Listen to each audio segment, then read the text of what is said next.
So on the show today, embodied philosopher, say more about what it is, Ligia Koijen Ramos. I've murdered her name, I'm sure. My Portuguese is terrible. Joining us actually from the Netherlands, but it's been very helpful for me in learning about embodiment in Portugal. I was at the Embodiment Conference, and yeah, lots we can talk about today. So welcome. Thank you. What got you interested in the body? Oh, that is a good question. I think since ever, because I was a ballerina for many years. So body was my language. I was not so much as a speaker. So I always used my body to communicate. So I think since a very young age, I was very aware that the body was a language. And tell us a little bit about your life story. We like to begin there on the show. By the way, if you see me tapping my phone, I'm taking notes, not texting my mum. Forgot to say. So my story. Yeah, your story. So ballet, I imagine you started young. Tell us about it. Okay, let me start with, so I was born in Portugal, like you said already that, yeah. So I was born in Portugal. I was what people call an introvert. So I decided at the age of 14 that, yeah, I needed to do something about it. So I started doing theater. So I do theater since I'm 14. I did classic ballet as well. And then I decided that, okay, what I'm going to study. So I went for philosophy, and was the best thing that I did in my entire life. Wow. You don't regret this is so from sort of university undergraduate level. Yeah, I did, excuse me? Where was that? In Lisbon or Coimbra? Yeah, it was in Braga. It was the most known philosophy university from Portugal. Nice place.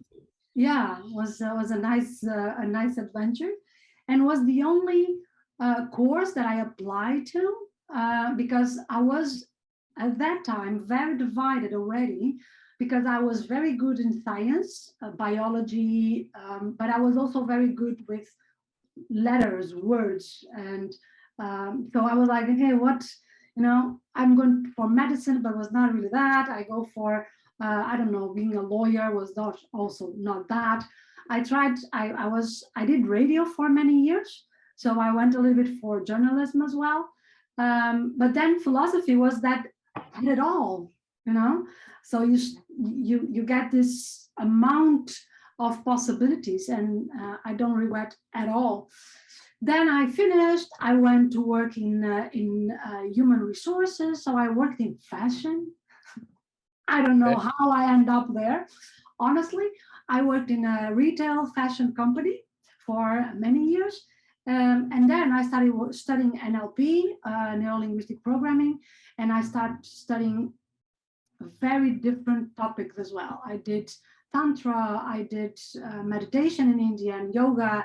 And so I did a lot of different trainings and studies. Yeah, and now I'm in Amsterdam because I married a Dutch guy. Married a Dutch guy, nice tall Dutch man, probably, yeah. I would say the women in Portugal are very short, so I noticed that. I feel tall when I'm in Portugal, I look above everyone. But I'm 170, so I'm like, okay. Oh, you're pretty tall for Portuguese. Okay, so that's nearly my height. Okay. Yeah. So philosophy has a reputation as being very dry or theoretical. Like we say in English, something's philosophical. Like, hey, it's just philosophical. It's not real, Yeah. Like it's like academic. It's like this word that has a double meaning, one of which is a bit negative. And suddenly, the little bit of philosophy I did at university, we had electives. So around psychology, it's quite common. You do a few modules of philosophy of science, philosophy of mind. We're very disembodied. And even the department, I remember there was a lot of people who were sort of either skinny or obese and smoking, and they didn't look like a department that was like, it's not like you got a geography, there's lots of people in the rugby team, and they're sort of physical. Yeah. It seemed like a very mindy, disembodied kind of department at my university. I don't know if that's typical. So maybe you could say like what it would be an embodied philosophy. Like what does that even mean? Yeah, well, it's interesting because my first assignment in my first year when I just entered university my teacher of story of philosophy, he gave me an assignment, and I decided to transform the theory of Kant in how to ride a skate. How to ride a what? A skateboard. Oh, skate. Wow. So you combine Kant, which is just one of the most ridiculous, hard things to read in the, the deepest well of German intellectualism, with skateboarding. Yes. So, and that is what I do until today, So yeah, I understand, and I still have some friends that are philosopher, and they are like that, they have this look, and but I'm not like that at all. I'm very practical. If I cannot do it, if I cannot translate that in movement and expression, doesn't exist. So I have to ask, what does Kant have to do with skateboarding? Like, is there a? I don't remember the full, but I can look for it. I don't know if I still have it. Even the connection there. That's... Yeah, because it's the learning process, right?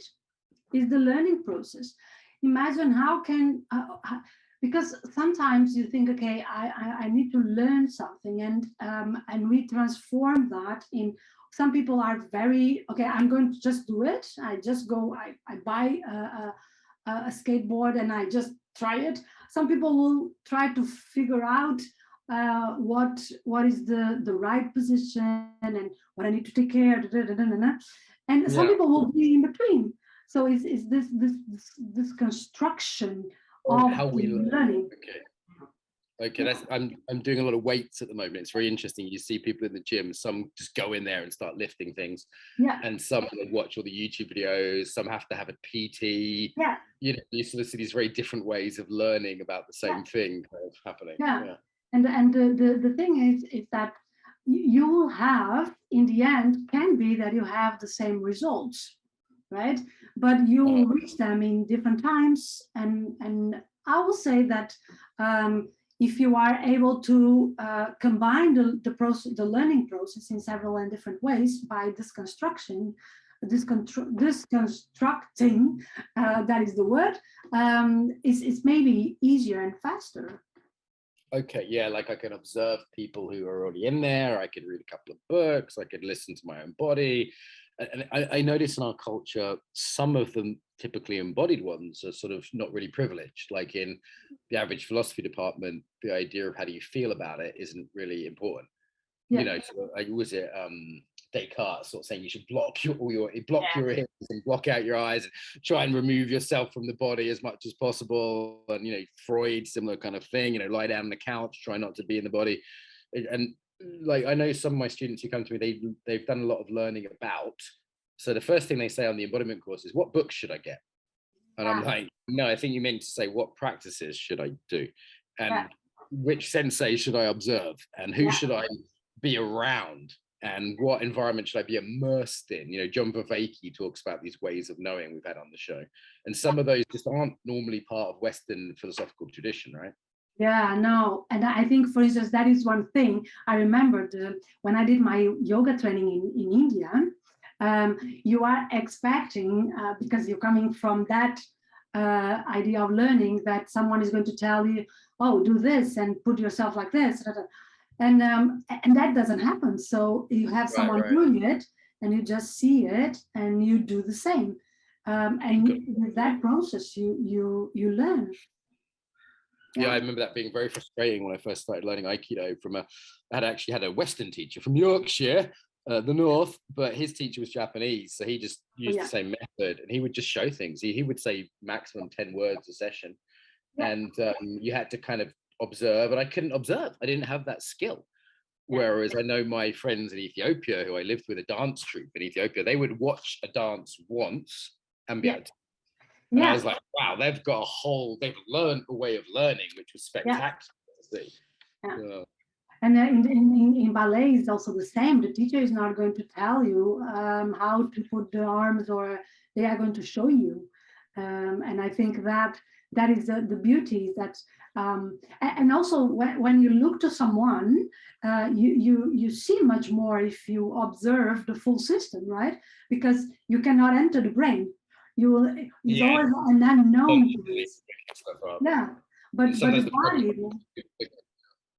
Pick up things that aren't helpful, and there is just something about being around students. Like I've been teaching online a lot, and we can really teach really well embodied techniques online. But I want to be around the students. I want the students to absorb it. Do you know what I mean? Like there's something else that isn't quite just the technical.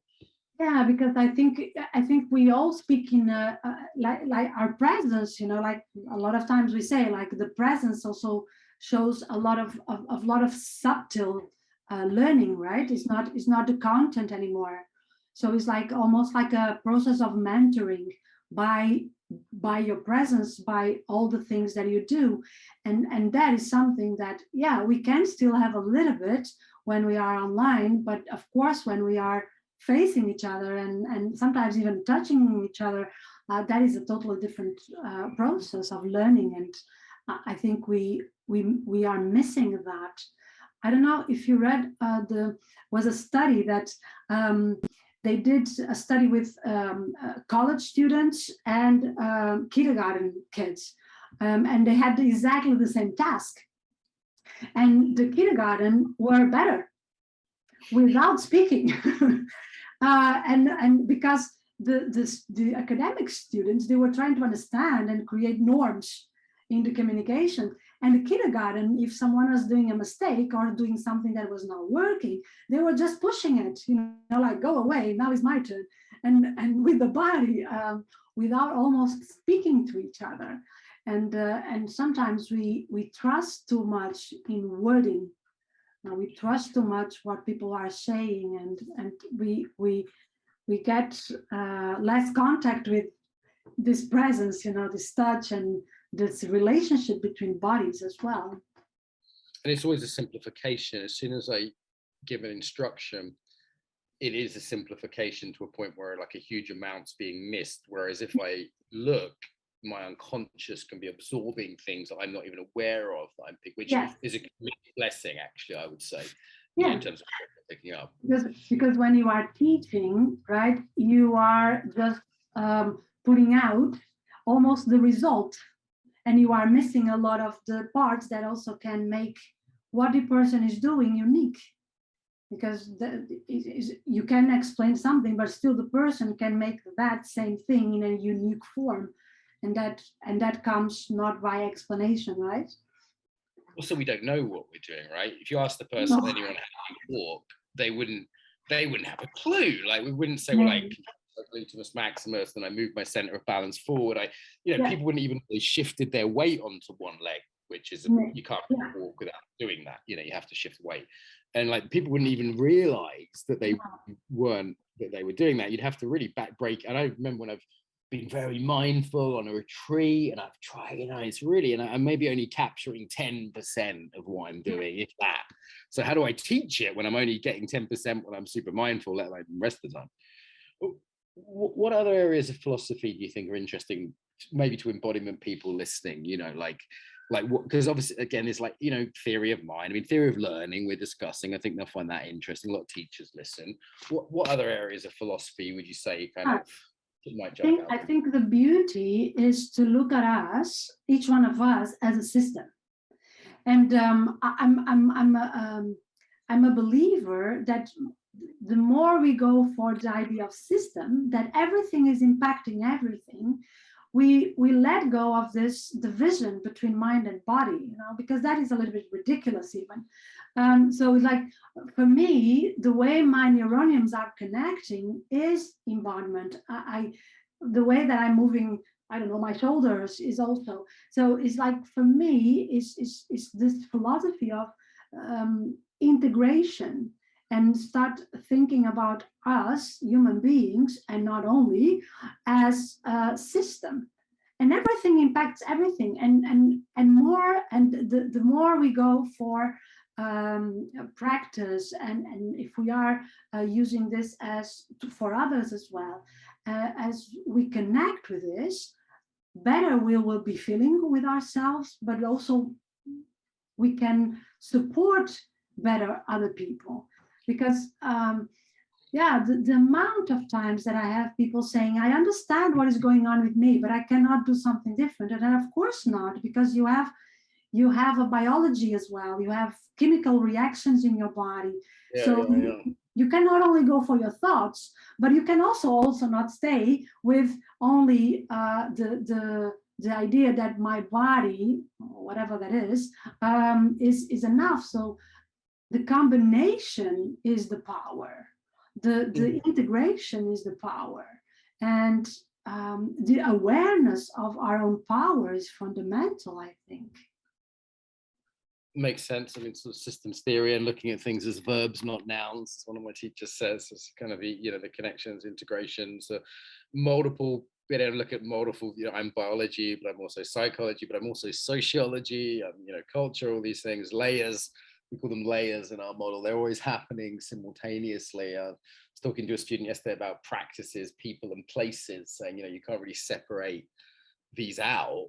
What they're like, well, is this practice good? And I'm like, well, with who? Where? You can't separate out the what without. No.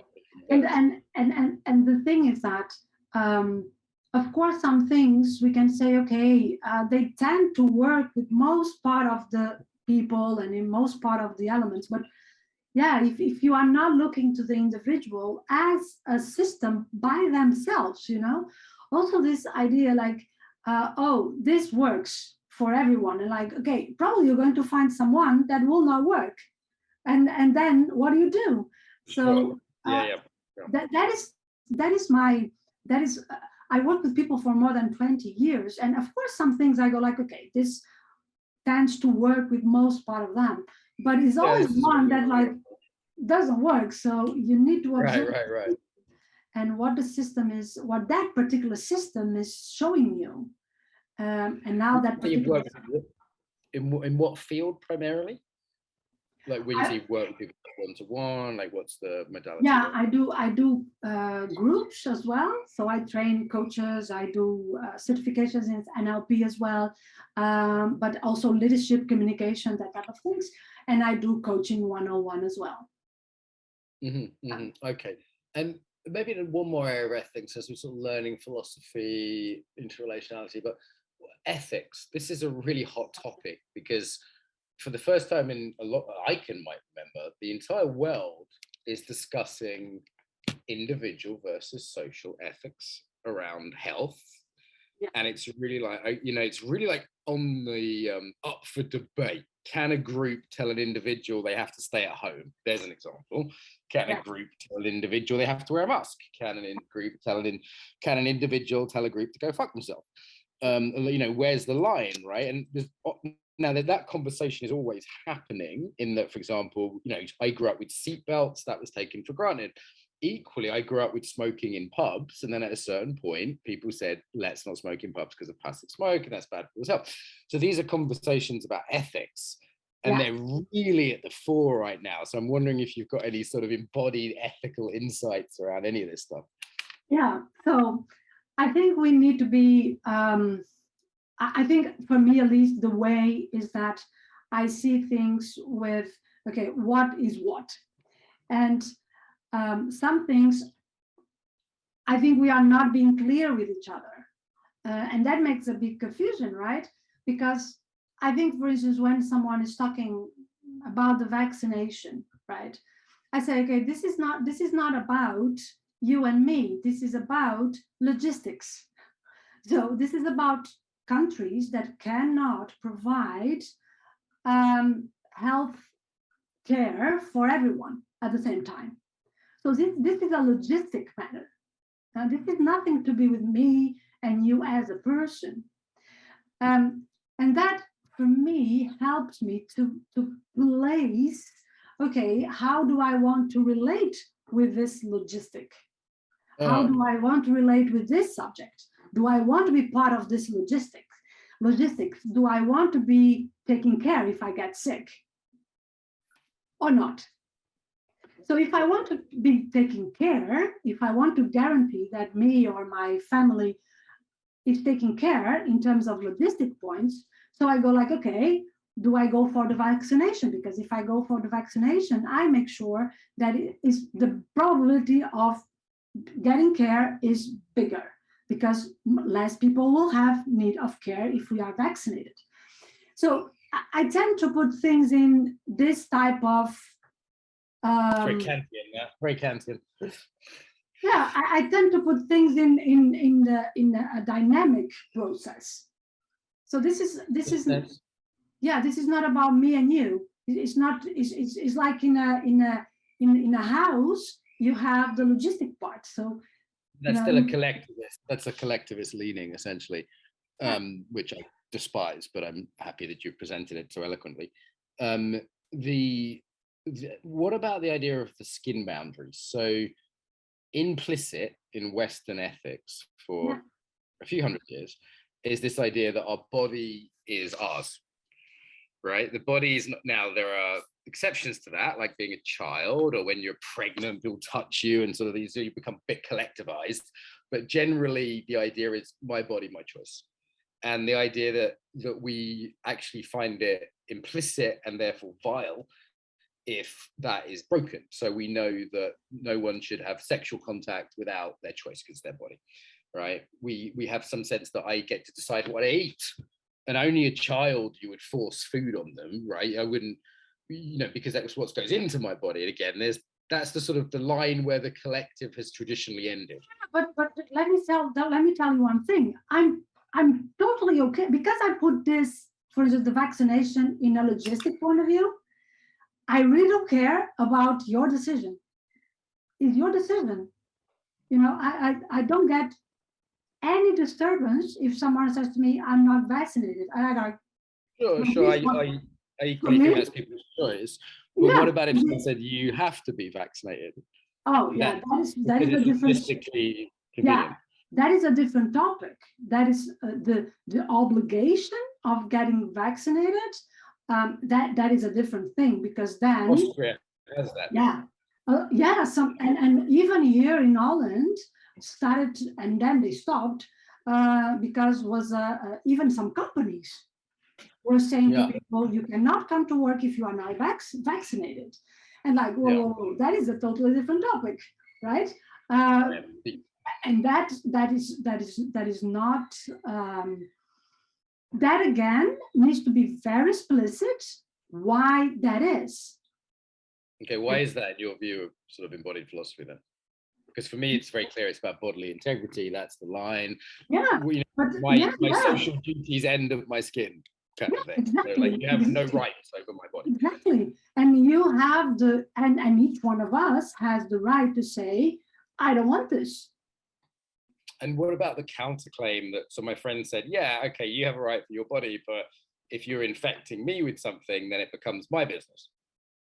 Yeah, so actually, I do have a right to tell you what goes in your body. Yeah, but in these terms, for instance, even with vaccination right now, that is not the case. That is not the case at all. So even if you are vaccinated, you can get the virus anyway. So that is a fake. Sure, but there's a reduced risk, right? I think I don't want to, I'm not a scientist on this topic, so I should be careful what I say. And I tend not to sort of speak about topics I'm not expert on. I'd rather speak about ethics. But as I understand it, there is a reduced, 50%, something like that, reduced infection risk. What I know, I'm also not a scientist. What I know is that, and I know by doctors, because, for instance, my husband, he had a brain cancer. And it was a discussion if if you were going to be vaccinated or not, and what was the consequences. And what the doctor said is that, okay, having the vaccine is not going to prevent at all. Is only controlling a little bit the symptoms and the impact of the disease. Okay, I heard it was 50% reducing risk of infection, but certainly not removing. But then I think is a choice. For instance, if you are in an environment and you say, okay, I'm not vaccinated, you need to accept that someone say, okay, I don't want to be with you. Okay. Yeah, I mean, I had family members at my Christmas get together be very dubious about allowing me at the Christmas meal, for example. And I was like, wow, I was kind of surprised. But then I went, all right, I get it. They're elderly. It's their choice. I'm going to respect that. You know? So this idea of the collective and the individual, it's not simple, is it, ethically? Because no, at all. we're No, always at all. in the collective. It's not like I can say my individual choices and No, fuck you. no, Right? no. Yeah, you at this moment it's tricky because you cannot really be out of the collective, right? You need to have a rest. We're collectivized in a novel way as a species that actually we've always been collective, right? Just the mood I'm in is always affecting people. Yeah. You know, personally, I think it should be mandatory for, you know, uptight people to have sex every day. It should be dictated by the government that they should be given high-class prostitutes in order to make them in a better mood, because otherwise they're just very uptight and they're upsetting everybody else. You know, some people should be mandated this. Obviously, I'm joking, but you see that we're always impacting the collective, right? Yeah, I think. Okay, let's take this to a higher level in terms of abstract thinking. Honestly, what I think we all have is a lot of scared of dying. That's a huge part of what's going on. Fear of death is a huge part. We are all trying to keep ourselves, you know, until we are really old. And we have a huge problem with that. Because, that also means that, for instance, the government is taking some measures to make us live longer. As long as possible. The average age of death in COVID in England is 82. Yeah. I'm not saying that's not a tragedy of your grandmother. And I would like to be 84 and not 82, but that's still pretty old. Here in Holland is a huge amount of people with 100 years old. So this fear of death, I think, particularly in the face of a lack of meaning. Yeah. So, for example, I have friends that have a deep Muslim faith, and they have less fear of death. Or I have friends, you know, I can imagine someone living in another culture, another time, that had a very strong sense of purpose in life that was meant survival, even European culture, right? So World War I, World War II, people died for a cause. People signed up to say, I will die for my country, I will die to stop the Nazis, I will die to be a Nazi. People would die for a cause. I would die for communism, I will die to fight communism. Now, I don't think anyone I know would die for anything other than maybe an immediate family member, a stretch, maybe your kids, which is sort of you by proxy. Even that, it's so... Yeah. We're philosophically bankrupt. We're philosophically, like Nietzsche's fucking finally come true. Yeah, I think we are so detached from what is life. That's why we are so scared of dying. Because clinging to it. Yeah, I think most part of the people are not living. They are just making sure again that they stay alive, you know. I mean, all that's really left is survival and hedonism, right? If I look at our culture, they're the two priorities. You survive as long as possible. And when you're young, you get as much blowjob and chocolates as you possibly can. Like it's just pleasure and survival. Because that's all that's left. There's not meaning. Because it's this instantaneous thing. Okay, how can I get instantaneous stuff? And also this idea of happiness. What the hell is that? Happiness is the meaning of life. Like, what is that? I always like when I ask, okay, what is your highest intention? And people say to me, I want to be happy. And I said, okay, what is that? No one knows. No one knows. I mean, people have looked into it philosophically, right? The Greeks had different words, different concepts, and it includes, for me, some measure of purpose, some measure of pleasure, but elements to it. Will be more. The Greek idea will be more contentment than happiness. Right. And I think that's what even studies that say, oh, the Scandinavians are the happiest in the world. No, they're fucking not. They're miserable. What they're measuring is that they're sort of satisfied and don't complain much because life's okay. Yes, they like life is okay. You know, you can pay your bills. You have time with the family. Your schedule in the work is okay. You can still meet friends. And wow, I'm happy. But honestly, when I ask people, and my clients even like, okay, what is happiness for you? They go like, it's the moment of silence, you know. And I'm like, why we don't go for joy, small joys? And yeah, like you were saying, oh, I went for a walk in the park. That's it. That's it. You know, I just had a hug with a friend. That's it. Because you don't know. And if you go for, my husband died in July, last July, and the experience that I had in my full system was so intense that I realized, okay, you know what? It's so easy to die.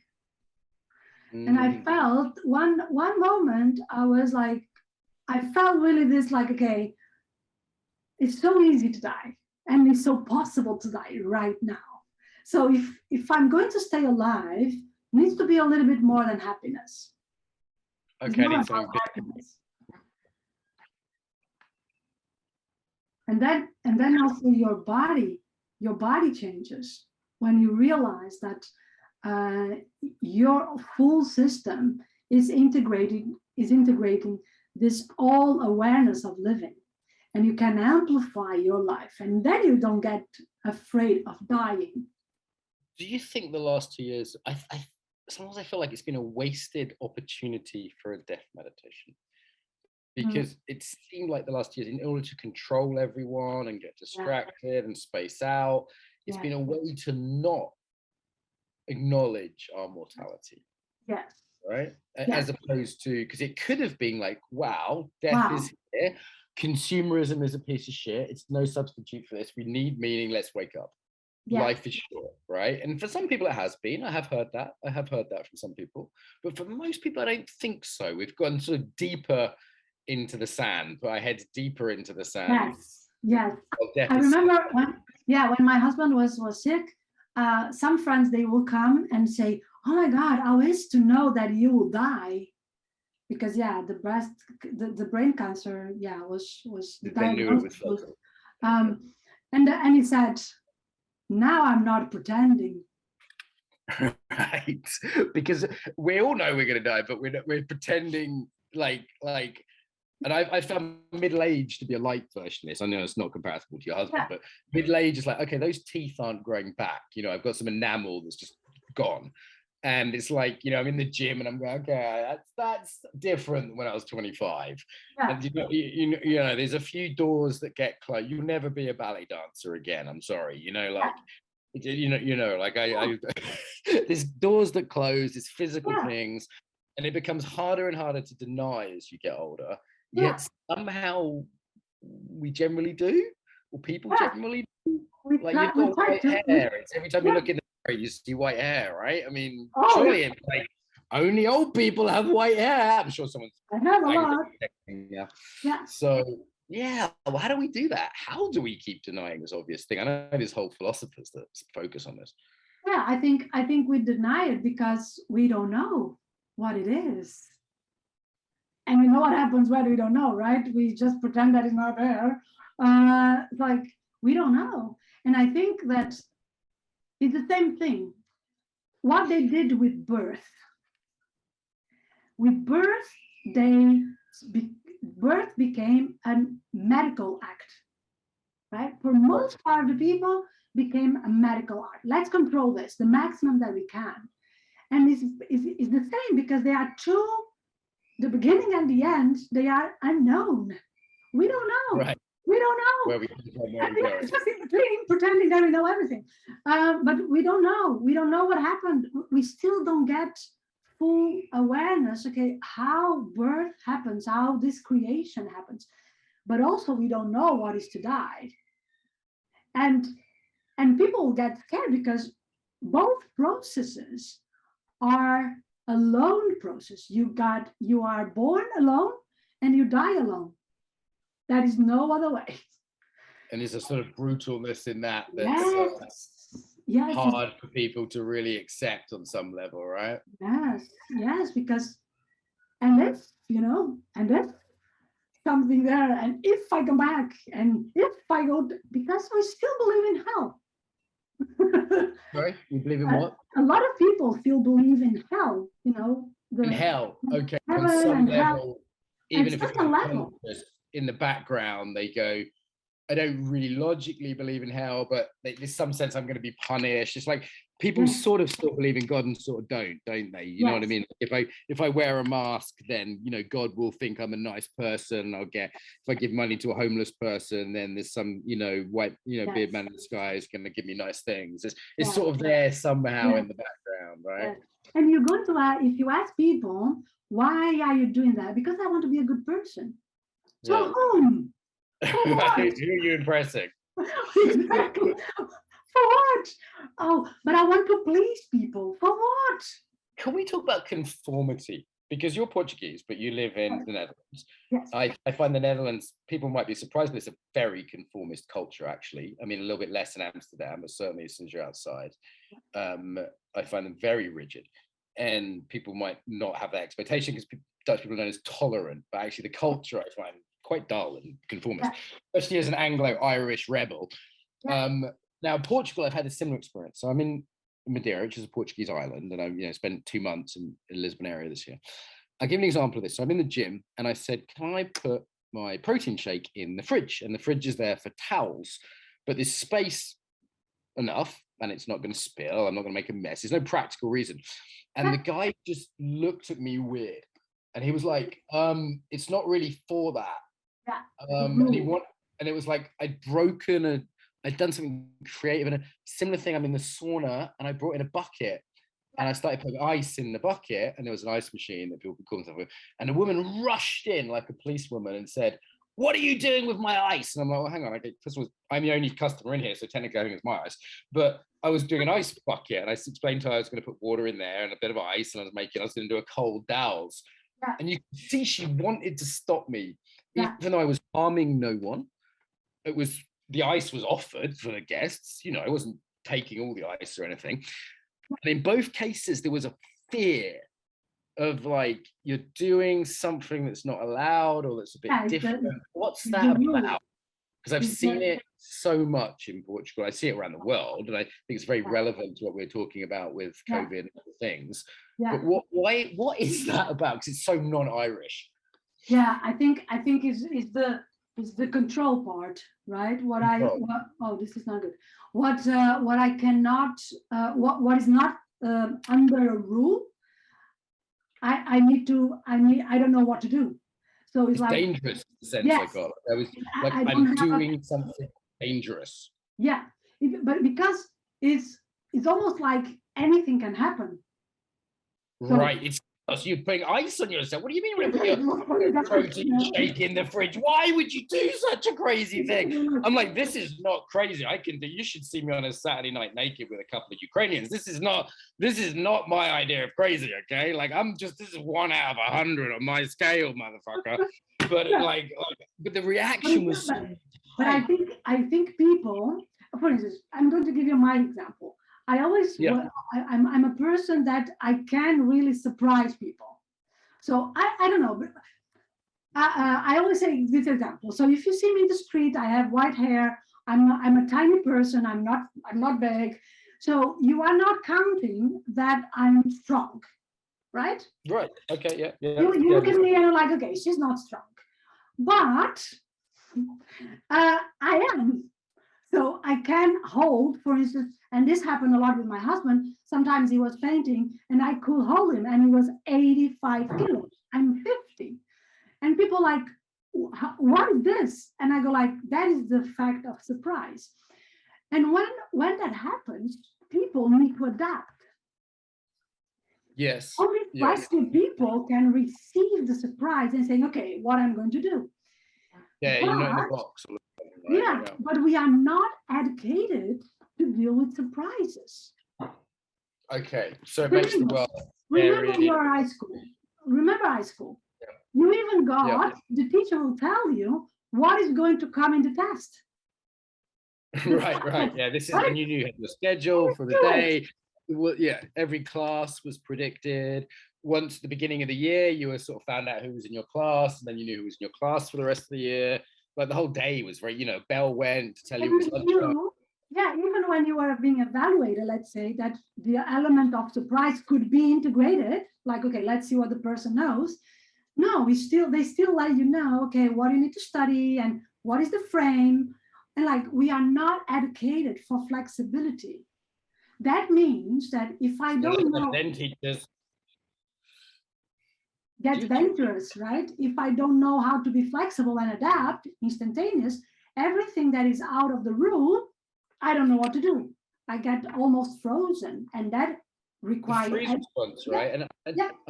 Now I don't want to be critical of Portugal because I love many aspects of Portugal. I'm here. This is sipping on my little beaker, and being Portuguese and learning Portuguese, and kind of adapting to the culture in many ways. I like it very much.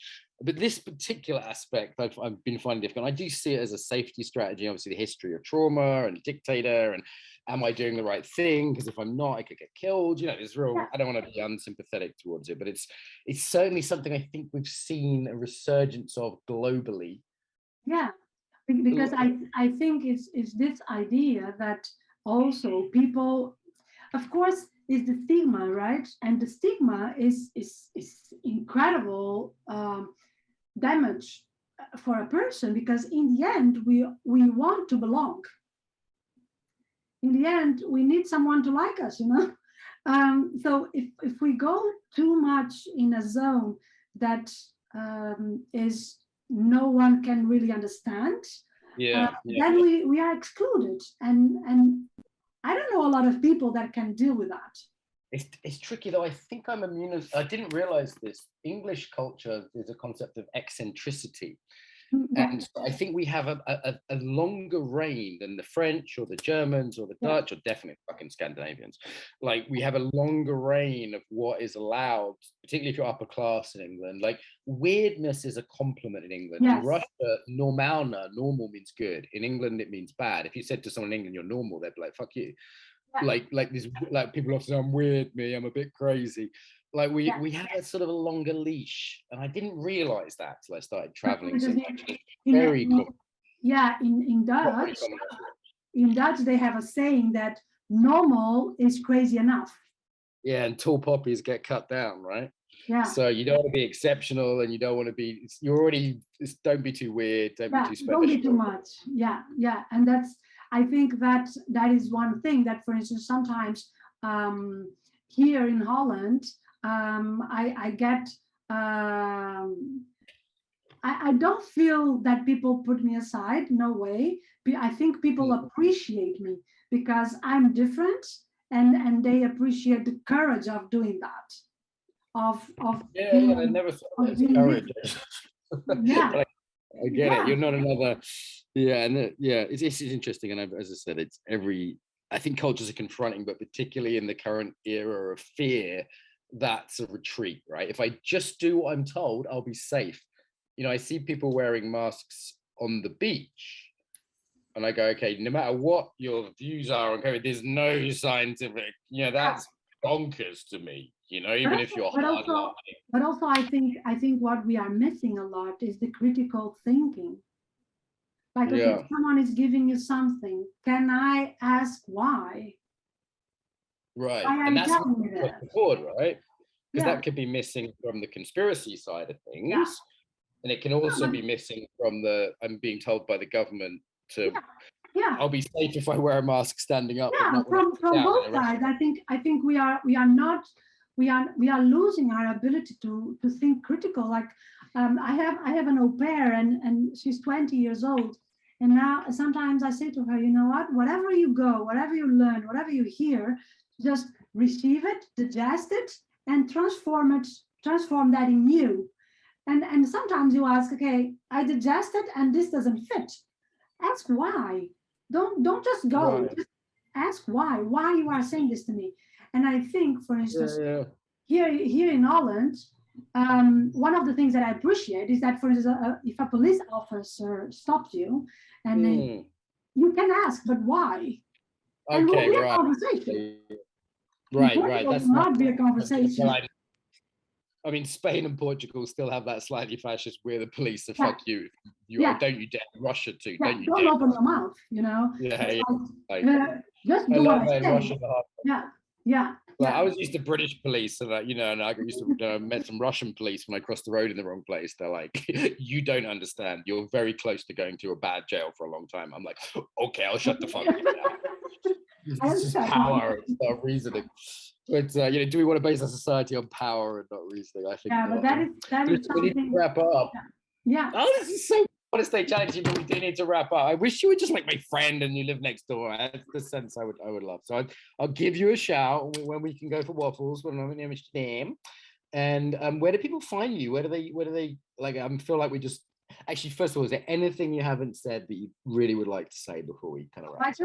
I just really wish that we could live more, and that we could really be living, and with all this. That is okay, you know, being mad, being angry, sad, crying, everything is valid. And I wish that we could all be in that stage in the universe, that we could be living. Yeah, where people can find me. Oh, you just put my name in Google. Websites, right? If you're listening on the podcast, there's something about your look which is really stunning. You know, this white hair, and you have a certain sort of, you know, elderly, sexy elegance, which is just sort of, it jumps out. You have a certain look, and I think that look is, tell me if I'm wrong, it's not just a physical look, it's a part of you.